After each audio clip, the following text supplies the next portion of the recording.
Ghost before the title. Please come, Holy Spirit. Ever wonder why? Chapter 18. The worst mistake of my life, and the prayers and tears it took to fix it.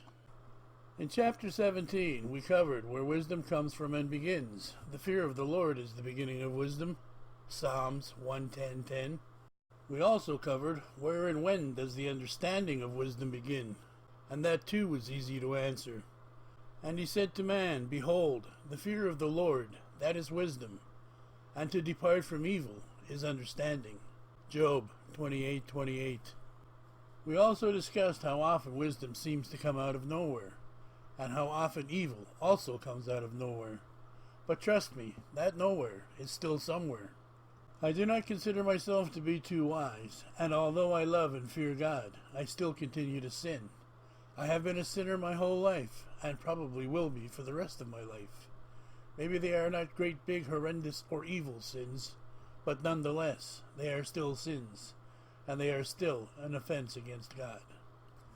I have walked and talked with God my entire life, ever since embracing those bedtime Bible stories as an infant, and being inquisitive since the age of reason. But I have also argued, fought, run from, sworn at, scolded, and told God to quit bothering me, to get out of my life, and to just leave me alone. The last one was the worst mistake of my life. I guess I should start there. I was a rebellious preteen and teenager. I grew up in the revolutionary 60s and 70s. Peace, love, and freedom were the order of the day. I was walking alone up the street one night. Life should have been good. After all, I had a pocket full of love and a pocket full of cash. I should have been very happy. I was on my way to meet my girlfriend, and we were going to a party. When all of a sudden, out of the blue, I was besieged by an overpowering feeling of sadness. It was a remorse so overwhelming and so crushing, it brought my soul to tears. It was manifested by God, touching and tearing my soul apart. Through my conscience, he was asking me what I was doing with my life. He was accusing me of wasting it. And in all honesty, I really couldn't argue with him. At that point in my life, I was living my life one day at a time. I was repeating my regular happy-go-lucky daily lifestyle. I was sleeping all day and partying all night. I really had no plans for the future. I never cared much for money or material things, so that part really didn't bother me. My conscience was accusing me and asking me, what are you doing with your life? What have you done with your life? What have you accomplished? You haven't really done anything with your life. You don't really have anything to show for your life. And all the money you've been through, you don't even have a bank account, a driver's license, much less a car. Except for a lot of expensive partying, what do you really have to show for your miserable existence here in this life which I, God, have given you? I could hear my soul crying and feel my heart hurting. All the rest of my family had respectable lives, jobs, cars, houses, etc. Compared to them, God was right. I really had nothing. Anyway, I got into a big argument with God. I told him I really didn't want any of those kind of things. I hated money and materialism. I hated this life. I didn't ask to be born. I didn't ask to have a free will. I was just having fun and enjoying my life. Besides, I wasn't really hurting anyone or being cruel to anyone. So what's the problem? Money was for spending on whatever I chose to spend it on. After all, it was you, God, who gave me the free will to do with what I want. God wisely rebutted all my arguments with more accusations and questions. The argument, discussion, only got more and more heated. At the same time, the remorse only got greater and greater. I was brought to tears, crying like a baby while I was walking up the street. I was feeling sorry for myself, and I got mad at God for bothering me in this way. I felt the weight of God's questions raging ruthlessly in my mind, savagely swirling and passing through my heart, to end up planting themselves in my soul. I finally said to God in anger, Why are you bothering me like this? I'm not hurting anyone. I didn't ask to be here. You gave me the free will to do whatever I want with it. Now you have the nerve to bother me and make me feel guilty about it? I hate this world. I hate this life. I hate having a free will. Get out of my life. Quit bothering me and just leave me alone. My advice to you here is, be very careful what you ask for. You just might get it. I know, because I got it. My conscience immediately stopped bothering me. my tears faded away, and my mood changed. I thought this was great. At the time it seemed great, because by the time I met my girlfriend and got to the party, it was like it never happened. I was in a good mood again. I had a great time at the party, and after. Anyway, as time went by, I began to notice a change in myself. I was basically the same person, in as much as I wasn't out robbing, killing, stealing, or hurting other people. But I was always a very kind, caring, helpful, and sympathetic person. I was also empathetic, and my heart would go out to anyone and everyone. I would break into tears at the drop of a hat. I hated to see anyone or anything hurting. Over time, I noticed these qualities had changed in me. I started to notice nothing bothered me anymore. I couldn't care less for other people's problems or their hard luck. I didn't bother to help others when I could have. I wasn't as generous or as kind as I used to be. I wasn't sympathetic or empathetic to other people. In fact, all I cared about was myself. I met, ran into, and heard about many things that would have touched me in some way or another prior to me telling God to leave me alone, but now they didn't bother me at all. I started to realize I was beginning to have a heart of stone. No, I take that back. I actually had a heart of stone. Nothing touched me. Nothing bothered me. All I cared about was me, myself, and what I was doing at that moment. When I realized this, I tried to change back to the person I used to be. I tried to regain my feelings. I tried feeling love. I tried feeling sympathy. I tried feeling empathy. I tried to help others again, but none of it worked. Sure, I helped out once in a while. Sure, I listened to someone else's problems. Sure, I gave a little bit of this or a little bit of that, but only if I had to. Not because I wanted to. I wasn't the same person I used to be before I told God to get out of my life and leave me alone. Before I told God to get out of my life and leave me alone, I would bend over backwards to help out if I could. I would do the best I could to give a stranger or my girlfriend whatever they asked for. Now I couldn't care less anymore. I couldn't shed a tear for any reason or anyone. I had no feelings other than resentment about anything I was doing or not doing. I tried for a couple of years to get my heart back, and I realized I couldn't do it by myself. My heart just got harder and harder. My efforts to regain my heart and my feelings by myself were futile. So I came back and called upon God. I told him how sorry I was for telling him to get out of my life and to just leave me alone. I sincerely apologized to him. I told him I didn't like the person I had become. I told him I wanted to be like I was before. I told God I wanted to have feelings and I wanted to care again. I wanted love back in my life and I wanted my heart back. I told him I have tried to get my heart back, and I have tried to go back to be the person I used to be. I told him I have tried to feel love again, and to care without him. I told him it just doesn't work. I haven't succeeded. I told God I knew I couldn't succeed without his help. I told him I now realize what it is like to be heartless, and it is not for me. I told him I don't like it, and in fact I hate it. I told him how much I miss having him in my life. I told him how much I miss having a heart. And I begged God to give me back my heart. I told him how sorry I was for telling him to butt out of my life and to just leave me alone. That was a big mistake, because that's exactly what God did. He left me alone. I lost all feeling for anything and anyone except myself. I was truly alone. I confessed the errors of my ways. I acknowledged my mistake in failing to appreciate his love and his caring enough about me to butt into my life in the first place. I told him I was wrong. It was a huge mistake on my part, and I begged him to forgive me. After speaking to him about my concerns, faults, fears, frailties, and discussing my desires to get my heart back, I asked God to break my heart of stone and to turn it back into a heart of flesh. I didn't want a heart of stone. I asked him to never leave me alone again. I told him to break my heart and make me cry again, so I could feel love and care again. Again, be very careful what you ask for. You just might get it. I did. God left me alone for years. God didn't do anything for me for years. My heart was still as hard as a rock and getting harder every day. I tried and I tried to feel love and to care about something or someone enough for it to hurt me and enough for it to make me cry. But I still couldn't cry. A couple of years went by and I broke up with my then girlfriend of 16 years. Due to my lack of caring and love for her. Sure, we had a few minor breakups over the years, but we always got back together. this time it was different. This time I decided it's time to move on. I figured that was just fine with me. There are lots of other women out there. It didn't hurt me at all. I didn't care enough to cry or even feel sad about it. It didn't bother me one little bit this time. As a matter of fact, I couldn't have cared less.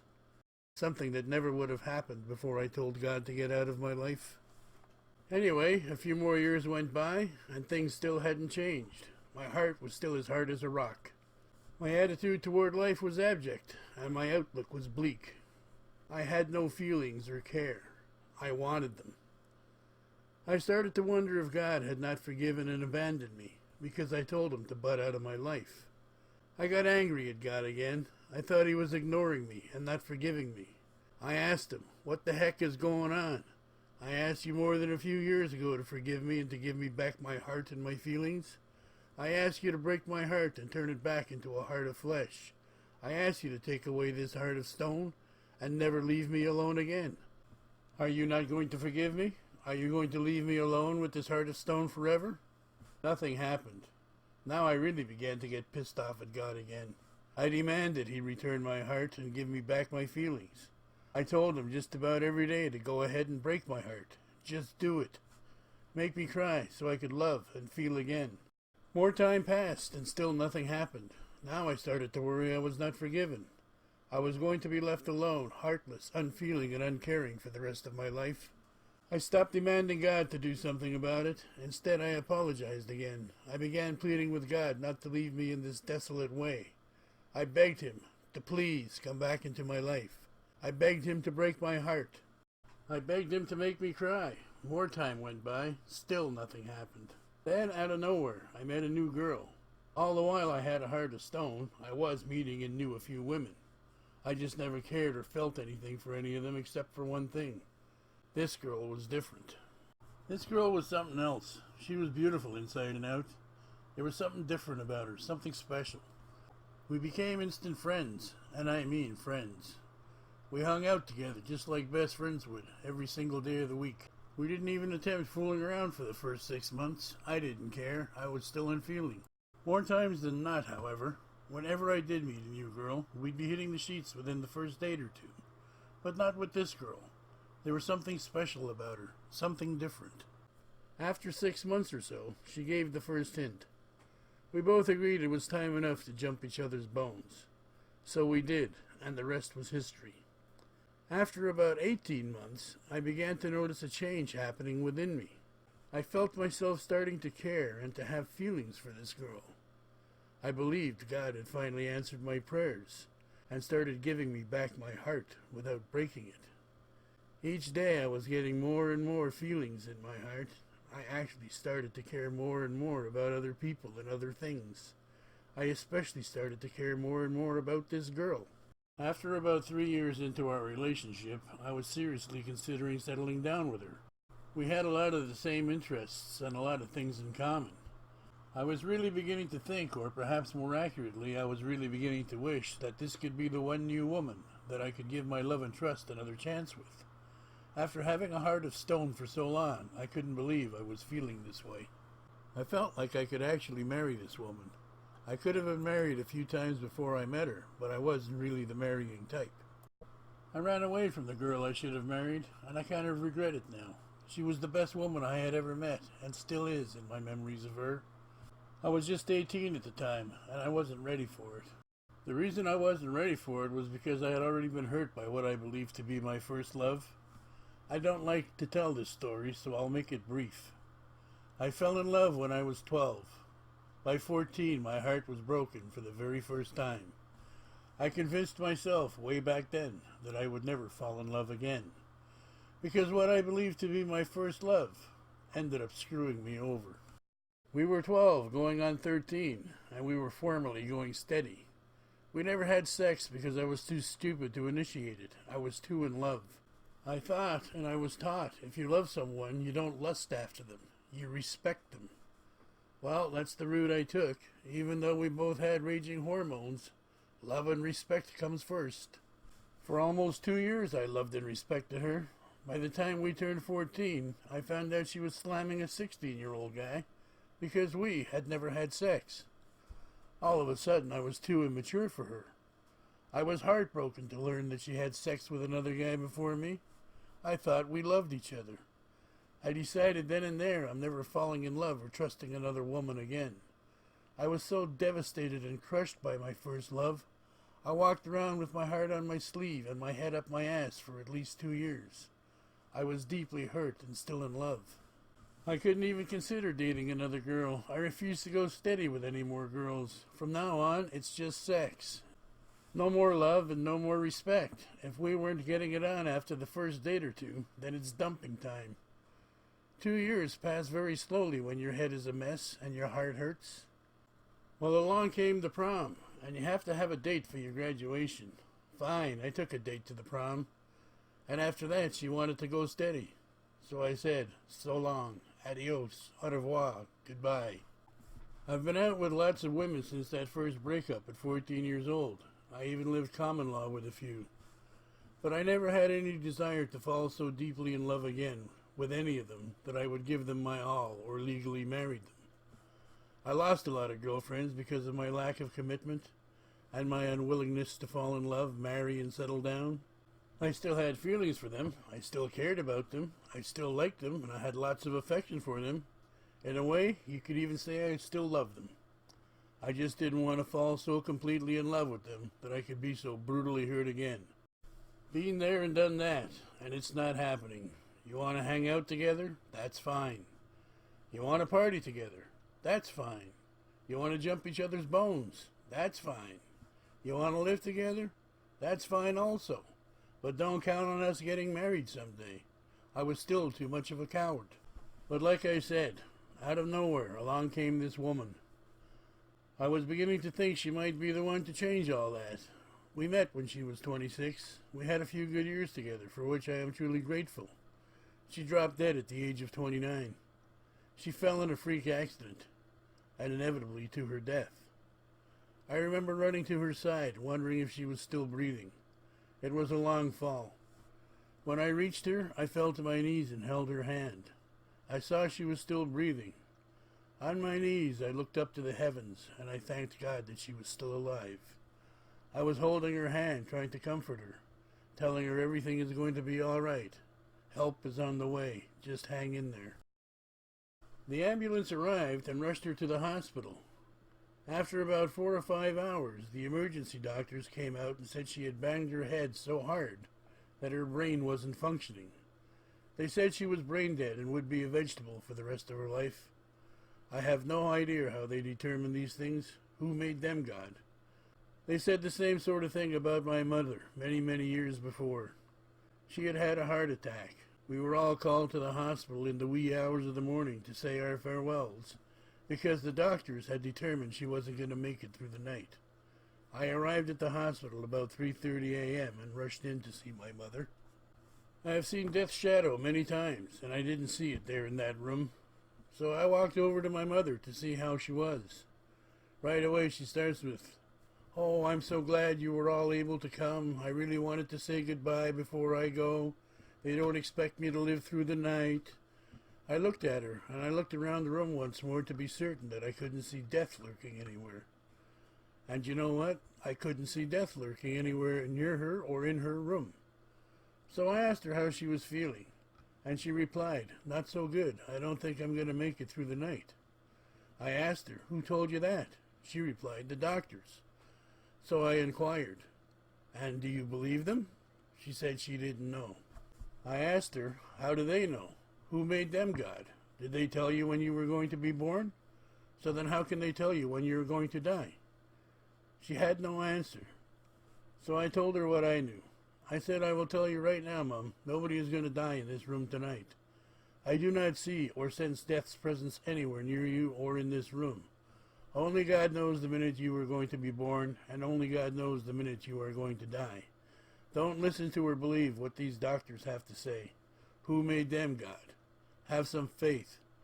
I could see she was comforted by these words. Her eyes lit up, and she began to have a look of hope. My mother was there when I warned my brother about the death of his firstborn child, so she knew and remembered that I had predicted death before. The light in her eyes got brighter. Needless to say, she didn't die. She lived on for more than 35 years after that. But the emergency room doctors in my girlfriend's case had already gathered her family together, and after some short consultation, convinced them to pull the plug on her life support system. I remember right after thanking God she was alive, the ambulance arrived and whisked her off. I also remember bursting uncontrollably into tears every other minute or so while the doctors were operating on her. The tears became even more uncontrollable when the doctors convinced her family to pull the plug on her. I had no say in the matter, as I wasn't in her immediate family. In my heart, I was begging and pleading with God that her family would give her a chance to recover. They didn't. They listened to the doctors instead and decided to pull the plug. At around 5:30 p.m. that same day, she was pronounced dead. I went home crying like a baby, talking to God and praying for her soul at the same time. I couldn't stand being alone in my apartment without her there. It felt like the walls were closing in. I called my mother, who lived out of town, and told her what had happened. I asked if I could come up and stay with her for a few days. She said I could come up and stay as long as I liked, or as long as I needed to recover. I needed to get out of my apartment and regain my composure. So I went up north to my mother's. I was a complete and utter mess. I was breaking down and bawling my eyes out every 5 minutes. I cried like I have never cried in my life. I cried nonstop, just like a helpless little baby. I wept and kept on weeping incessantly. I couldn't stop the tears flowing for the life of me. I had been at my mother's for a few days by then. I realized I was bawling uncontrollably. I couldn't remain at my mother's or in this non-functioning state forever. I knew I had to return home and to work at some point in time. I felt like the tears would never stop, but of course they eventually did. The way they came to an end for me, though, was nothing short of miraculous. I confided in my mother that I had to go back home soon, but I couldn't stop crying. I told her my tears wouldn't end until I was certain my deceased girlfriend's soul was saved and reunited with God. My mother sympathized with me. She understood. She knew I would have to go home eventually, and then she got her serious look on her face. With empathy in her eyes and sincerity in her voice, she spoke to me from her heart. She told me the story about a saint she knew of. The saint's name was Saint Therese, also known as the Little Flower. My mother told me Saint Therese had died at a very young age, but she had led a life full of good works. Her miraculous good works were testified to by thousands of people. Her miracles were investigated and recognized by the Catholic Church. The Pope acknowledged her good works and her miracles to be genuine. She had performed so many good works for so many other people during her lifetime, she was rewarded by the Pope after her death. She was canonized and declared a saint. My mother went on to say Saint Therese's final wish to God was that she would be able to continue performing her good works for others from heaven after her death. The way she would do this is she would promise to send 3 flowers from heaven to every person who asked for her help and intercession when they sincerely prayed to God for something. The 3 flowers would come into the person's life seemingly out of nowhere. After the 3rd flower appeared, that would mean that the person's prayers had been answered. My mother suggested I try Saint Therese. She said, "Why don't you try Saint Therese to stop your tears? If you need to know your prayers have been answered and your girlfriend's soul is safe in order for you to stop crying, then Saint Therese will send you 3 flowers." Notice how my mother said Saint Therese would promise to send 3 flowers from heaven to every person who asked for her help and intercession when they sincerely prayed to God for something. This is exactly what I said earlier. Real Catholics don't pray to statues or pictures. They pray through the statues or the pictures or whatever other intercessor helps them to pray to God. I have always prayed directly to God myself without any intercessors. But this time I wanted some sort of sign. My deceased girlfriend's soul was at stake, so it was okay with me. I was desperate at this point. I was willing to try anything. I needed to know that this girl's soul was safe with God. I needed an end to the pain and to the tears. I needed to return to normal. I needed to go back to work and to go back home. I needed lots of things. My mother, like my grandmother, also prayed a lot. I had nothing to lose and everything to gain if 3 flowers would mysteriously appear in my life. I know from experience, running away from my troubles, worries, or woe to somewhere else aren't going to fix things. I know no matter where I run and no matter where I hide, I can't run away from my feet. My pain and my tears would remain with me no matter where I went. But I couldn't stay at my mother's forever. I couldn't remain non-functioning and bawling like a baby forever. I decided to take my mother's advice and try using an intercessor for this particular occasion. I have always understood that praying through an intercessor is just a tool that some Catholics use as a way to reach God. I thought if St. Therese is willing to help me to get a sign as an answer to my prayers, then I would definitely try it. I had nothing to lose. I understood that I wasn't praying to a statue or to a picture of St. Therese, but that I was praying directly to God through St. Therese. And God willing, St. Therese would send me the sign I needed from God to let me know that my prayers had been answered. And if it takes 3 flowers from God through St. Therese to let me know that my prayers have been answered, then so be it. I'll take all the help I can get. I asked my mother, how would I know if the 3 flowers came from St. Therese? She said, you just will. I said, how would I know my prayers had been answered when I could receive 3 flowers as a fluke from anywhere? That's when my mother mentioned she had an old hibiscus plant that hadn't flowered for so many years now. She doubted that it ever would. She said, why don't you ask St. Therese to intercede to God for you and make that old hibiscus bloom? If you get 3 flowers to bloom on this old hibiscus plant, then you will know the flowers came from God through St. Therese's help, and you'll have your sign whether your prayers have been answered. I decided I had nothing to lose by asking for St. Therese's help. I thought by choosing that old hibiscus plant that hadn't bloomed in several years, that would be a good way to know if my prayers had been answered. And that would also be a good way to know if I had received St. Therese's help. Immediately I started to pray directly to God for my deceased girlfriend's soul to make it to heaven. While I was praying directly to God, I would always add the special prayer my mother gave me for St. Therese's intercession. The special prayer is called a miraculous invocation to St. Therese. I needed my mother's old hibiscus plant to bloom and miraculously produce 3 flowers. It was going on 3 to 4 weeks of constant tears and prayers, and still nothing had happened. There were no flowers.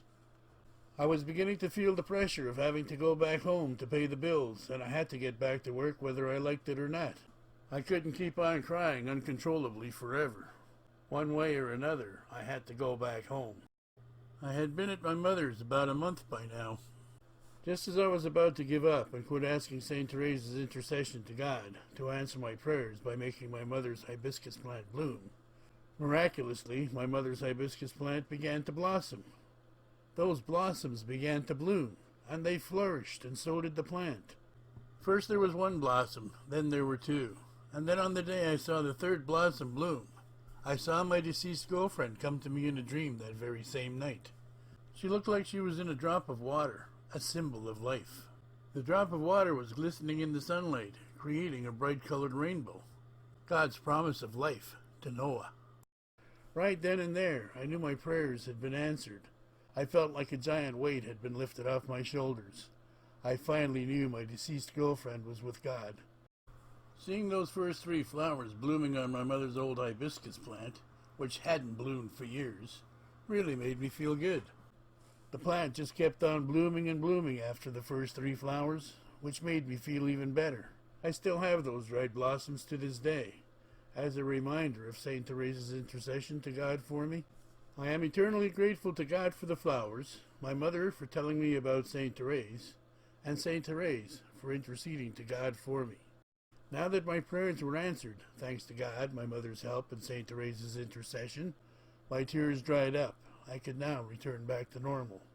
I could now face the fact my girlfriend was gone. Her present, her gift from God, ended on one of our todays together. Her tomorrow suddenly became yesterday for her and today for me. She will have no more tomorrows, as will one day we all won't. Tomorrow never comes. It's always here. It just hasn't arrived yet. For when it arrives, what does it become? It becomes today. In other words, it becomes our present. All our presents are finite. One person's tomorrow is another person's yesterday, just as one person's yesterday is another person's tomorrow. Someone was born today, and someone will die today. It happens every day. We are all born to die. Our present of today is all we really have that counts. Our past is like our future. Neither really counts until the day of judgment. That's when, one by one, we will all be questioned by God. He will want answers to the questions of what we did with our presents, the gifts of all the days that we were alive.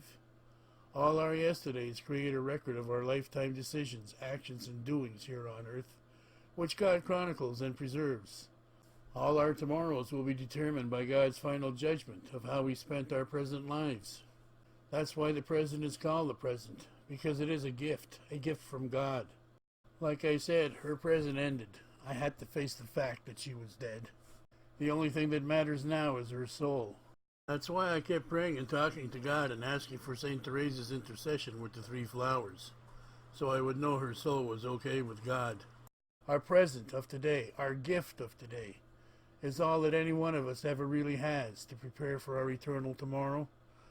Like I've said more than once now, tomorrow never comes. It's always here. It just hasn't arrived yet. Because when tomorrow does arrive, what does it become? It becomes today. In other words, it becomes our present. All of our tomorrows are presents, and ever present, just like God is. Some people don't understand why I believe this.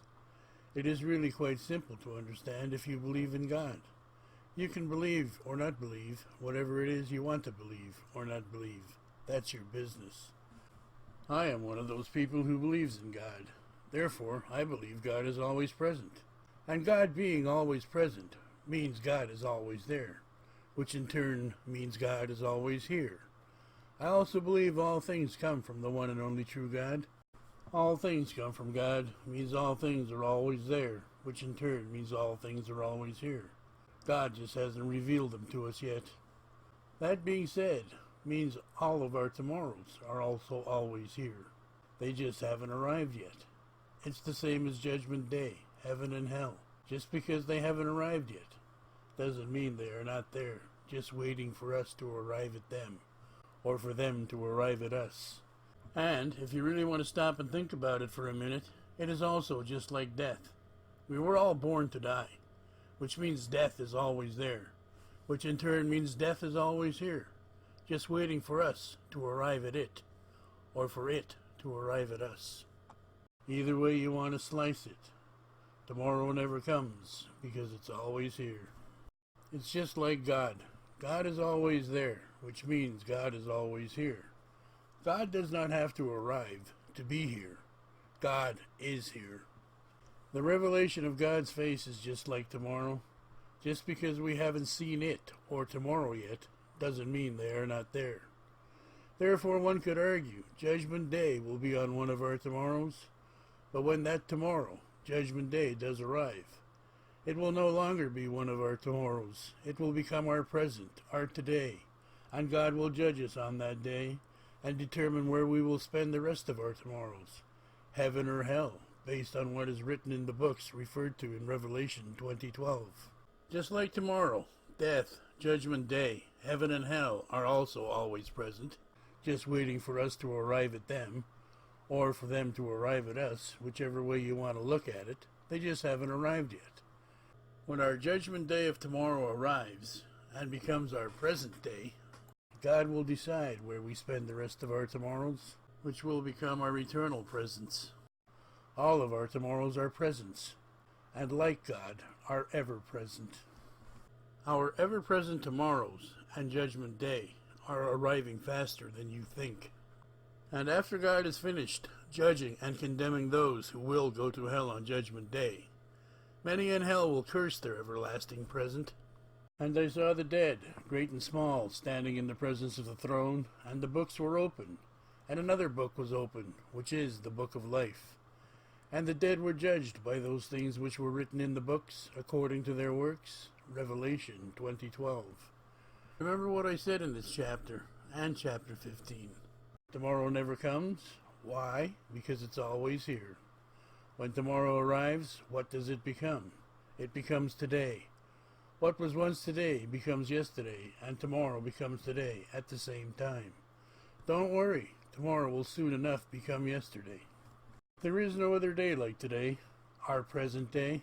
Today is our present. Think about this for a minute. God is so brilliant and wise. Every single day, at the very same time, hour, minute, and second. When our tomorrow arrives and becomes our today, our present of today becomes yesterday, our past. Our past does not equal our future, but our present, our gift of today from God, can determine it. There is no other day like today, our present day today. Use it wisely. God will not acquit the guilty. The Lord is patient and great in power, and will not cleanse and acquit the guilty. The Lord's ways are in a tempest, and a whirlwind, and clouds are the dust of his feet. Nahum 1:3. A lot of people might think I should be really pissed off at God for suddenly presenting this beautiful girl to me, and then just as suddenly taking her away from me. However, it was not sudden enough to prevent me letting down my guard and dropping my defenses for her. Not sudden enough to prevent my willingness to open up for her. Not sudden enough to give trusting and loving another woman another chance. I was willing to give love and trust to another woman again. I hadn't done so since I was around the age of 14. That was a long time ago. Now all of a sudden, I was ready for love. I was ready to settle down and dedicate the rest of my days nurturing love, devoted to this very special woman. She was everything I wanted in a woman. She was loyal, honest, trustworthy, intelligent, and funny. She had a good heart, a great attitude and personality. She had a beautiful face and a fantastic figure. Her disposition and demeanor were also enviable. She was perfect for me. She was everything I could ask for in a woman. After being fanatical about never falling in love or ever trusting another woman again, this girl actually influenced my personal policies and points of view. I was willing to surrender and admit love is worth removing my reservations for. This girl touched the untouchable and moved the immovable in me. All my sense of mistrust, doubt, vulnerability, hurt, pain, and betrayal simply vanished in the thoughts of the power of love. I asked God to give me back my heart and my feelings. I asked God to break my heart so I could love and feel again. I thanked God for his kindness and goodness to me. I thanked God for coming back into my life again. I thanked God for giving me this girl. I thanked God for taking her away. I thanked God for breaking my heart of stone and giving me back my heart of flesh. I thanked God I could love, cry, and feel again. I am one of those people who deep down inside believes love is immortal. Love transcends time and space, death and mortality. I believe love lives forever. By the same token, as there is a very fine line between love and hate, I also believe hate lives forever. A lot of souls will be hating the poor choices they made in their mortal life. As they beg God for mercy from the never-ending torments, they will hate to suffer in hell. They will hate to be begging for relief from the everlasting, all-consuming, unquenchable fire that endlessly scorches and sears them as they beg for just a single drop of water to cool their burning tongues. They will hate burning and begging for anything to temporarily quench their eternal thirst. Believe you me, folks, if you are burning alive and thirsting for a single drop of water, you will hate it. Worse, you'll hate it for all eternity. No relief ever. You'll hate that too. Love comes from and is God. Hate comes from and is the devil. That's why I believe, just as love transcends time and space, death and mortality, so does hate. I hated what happened to me when I told God to get out of my life. It was the worst mistake I ever made, and it took a lot of prayers and tears to fix it. End of chapter 18. All honor and glory to God. Coming next, chapter 19. Time to choose, love or hate, life or death, God or the devil. Until then, remember, the devil is stalking you, and God is calling you.